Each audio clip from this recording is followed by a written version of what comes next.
feet underwater.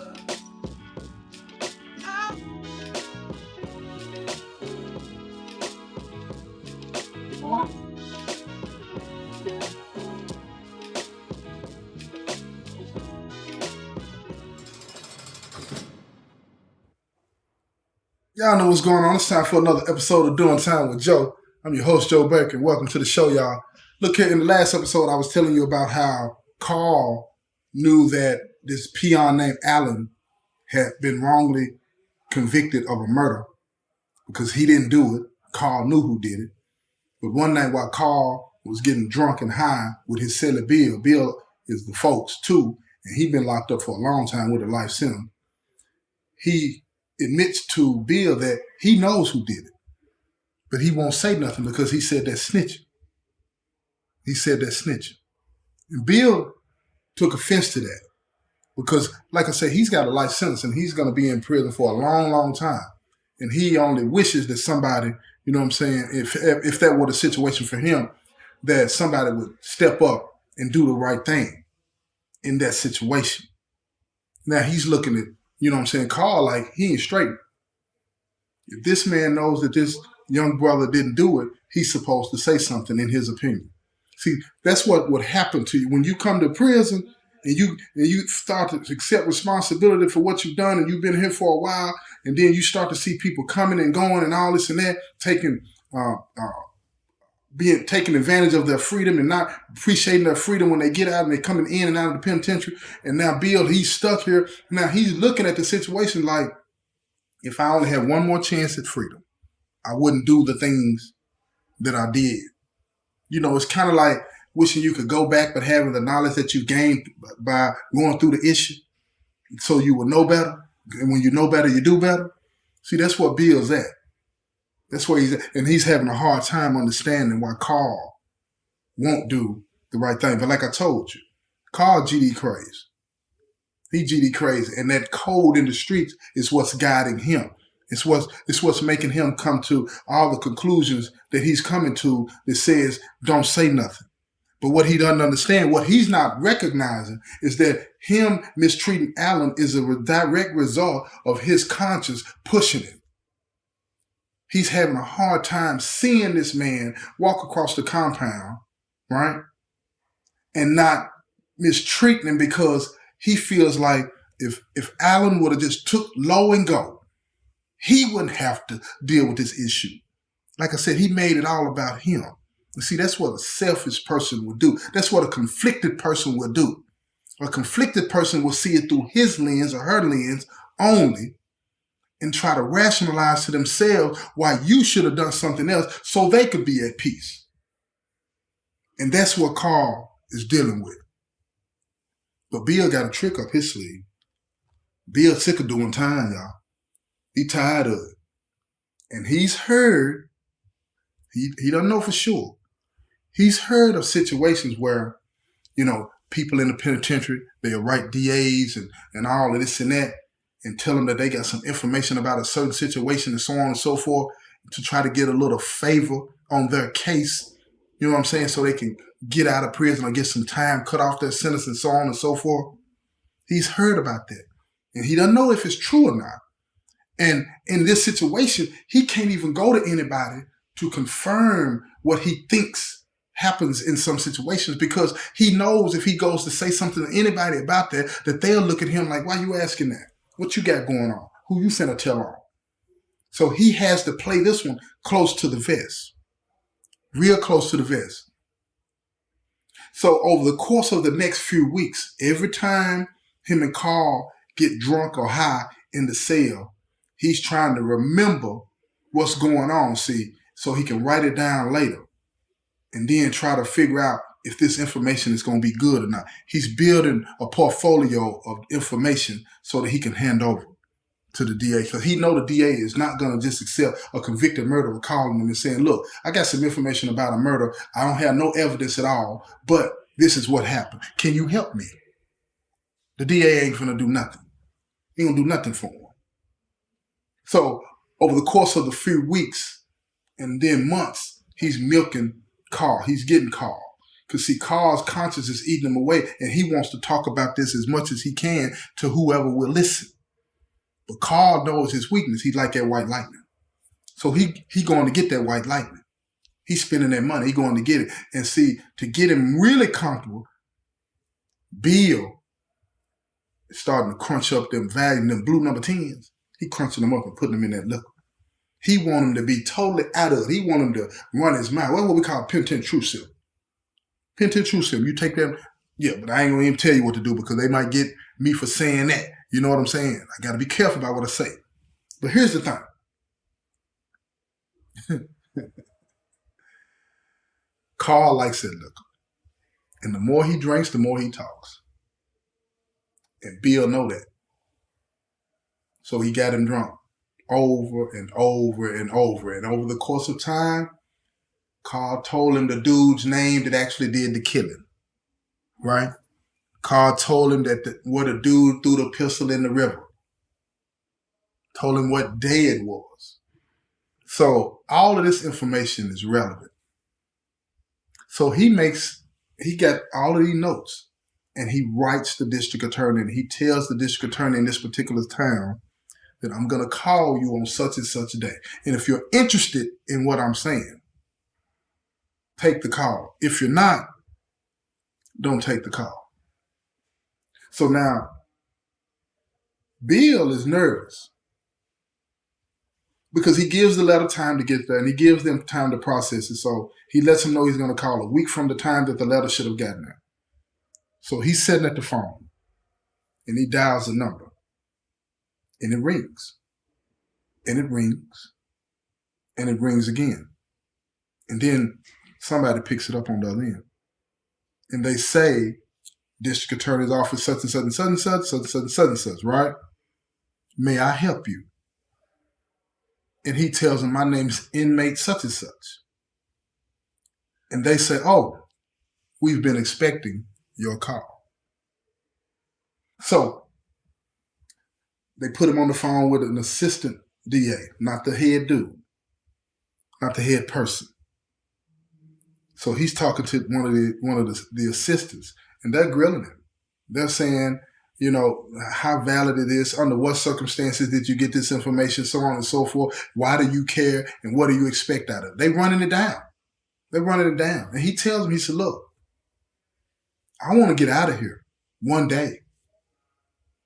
And I want to make sure that I put myself in the best position to be able to get out of here when I go up. Because let me tell y'all something about life sentences, man. A person could have a life sentence, even a life sentence like that I have, the guy that make you have to do 21 years on it, right? You can have a life sentence, but the average person that goes up for parole on a life sentence gets put out 5 times, right? And they don't get put out for 1 year at a time. Some people get put out for 2 years, 1 year, 4 years, 6 years. 6 years is the most you can be put out any particular time that you go up, right? But all life sentences are calculated at 66 total years. So they can put you off all the way up to that, minus whatever good time that you accumulated, all right? So you can end up being here for decades. But Bill don't want that situation. He's playing the long game. He's playing the long game. He'll go up, you know what I'm saying, after he's served a few more years. But the prospects, like I say, he don't want to deal with that being put off. He don't want to deal with that. He's asking the DA now to put in a letter of recommendation, or at least don't say anything against him being paroled out. And to let the parole board know that he was very instrumental. And if this situation turns out to be good, that he was very instrumental in helping them with this case. But you got to remember something else, y'all. See, most DAs, they don't want to rap about a case that they've won already. You know, they've won this case. It is no incentive for them to re-adjudicate this case, but they are willing to listen to what he's saying. They want to hear what he's got to say. They want to hear what he's got to say, because if there is somebody out there that has gotten away with a murder and somebody else is being held responsible for, most DAs, they want to deal with that. But they're not just going to throw the conviction out that they've won fair and square, as they say in the court of law, with a jury. They're not going to do that. It better be something compelling. Better be something compelling. So he tells them, he said, look, I'm going to give you the person's name, and I'm going to tell you where they threw the pistol away at. Because they never had a pistol. They never got the pistol. They never got the pistol. So they're listening to him, and now they're calculating. They ask the question. So the person that told you this, what is his name? And he said, no, I'm not going to tell you his name right now. Now, they know Bill was in the penitentiary when this happened, so it can't be him. So they know he's getting this information from somebody. They know that. But see, what Bill don't factor in is that the DA calls the prison and asks about who's visiting him, who he's called, talking about Bill, who Bill visits, who Bill calls, who his cellie is. They're asking all this information because they're trying to figure out, you know what I'm saying, what's going on.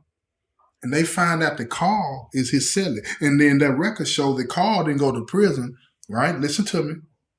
Until after the killing, but before Alan. So now they're going through trying to figure out, okay, is Carl a known associate of the person that Bill gave them as the shooter? And the answer was yes. So they assume, rightly so, that Carl is the source of this information. So they start doing a background on Carl to see who they're dealing with. They want to know who they're dealing with. So they tell Bill they're going to look into it. And guess what? They go down to the river. Ain't nobody really paying attention to it. The police go down there and do it. And they find a weapon. Now they find a weapon. A weapon that they did not have in the case before. They run ballistics. Ding, ding, ding. Just like Apollo did. You remember when Apollo and Rocket went down in the basement, they were fighting, and Apollo said, ding, ding. Then they come out throwing a pump. That's how it was. Ding, ding, ding. The ballistics on the gun matched the ballistics and the bullets that killed the man that Alan was in the penitentiary for. Bill got action. Bill got action.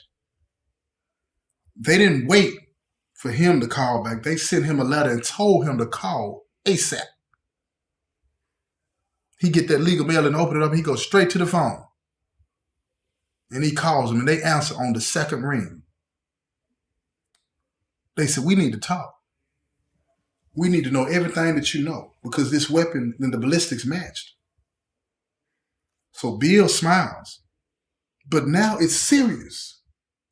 It's serious because they said they want to talk. And he said, no, you can't come out here to see me. You can't come to see me. They said, no, we need to talk to you because this is on another level now. He said, no, can't nobody find out that I'm talking to y'all. So the DA said, don't worry about that. We'll schedule a legal visit and we'll send one of our assistants in there posing as your lawyer.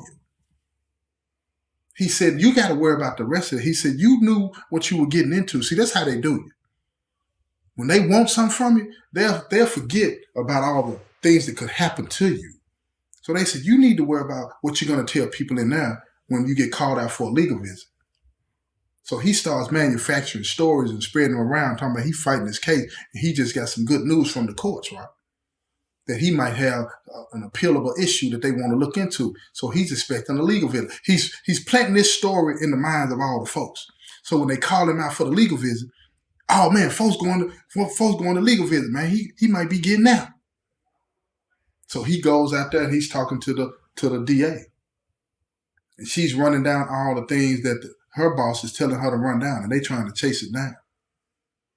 They're trying to chase it down. And then they bring up Carl's name.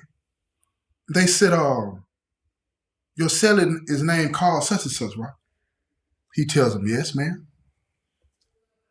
And then she says, well, he's a known associate of the person that you gave us as the actual shooter. Is this your source? And he looks at her, and she said, look, for the information that you've provided us, if it turns out that this is what's really going on and that this and Mr. Allen didn't do this, you're going to get what you want. We just want justice. We want to do the right thing. So don't worry about what you tell us from this point on. But see, Bill been locked up for a while. and he's watched enough movies to know you better get it in writing.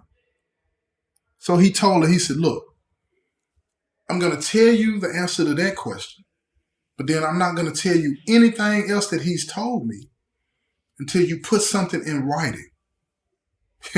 Guess what? She opened up that briefcase and flipped that thing out in front of him and said, here, sign this. He read over it real fast, and it was basically everything that he had asked for. He just wants some kind of favor when it comes time for him to go up in the district attorney's office, wouldn't protest his release, and they were going to send a letter stating how helpful he was in the investigation. So he looks at her and he's like, this is real. And he had to fight back his emotions. His eyes watered up, and he took the pen and he signed it. And she put it in, and she said, but this is only good if this turns out. And he said, I understand. And then after that, he started laying down everything. He said, look, I got notes of every single conversation that I've had with him in the cell. And she said, under what circumstances did he talk to you? And Bill told her, he said, we were drunk. And that kind of messed her up a little bit. But it really didn't matter, because if the evidence is turning out to be what it is, it didn't matter if he was drunk or sober. What matters is the evidence, is what he's saying adding up. And is it true? And it turned out. So she told him, send us all of that. And she said, keep pumping him for information. Keep pumping him for information. So that's what he did. He kept pushing and pushing and pushing, getting him drunk. Now Bill is on a mission. He is on a mission. And then, all of a sudden, Carl starts to wonder, like, every day we get drunk, this is what you want to talk about. Because he's starting to ask specific questions. Before, it was just Carl talking. But now, like I say, Carl a street dude too. And he wondered, he said, folk, if I didn't know any better, you sound like the police. And so Bill knew he had to throw that off. Had to push back against that, let him know, man, don't be calling me no police, man. So I ain't with that, folk. He said, no, you just sound like when you interrogating me, you know what I'm saying, about this case, like you got some concern for it. And Bill tells him, no, I ain't got no concern for it. I don't care what happened or not. He said, man, I just ain't never heard nothing like this, man.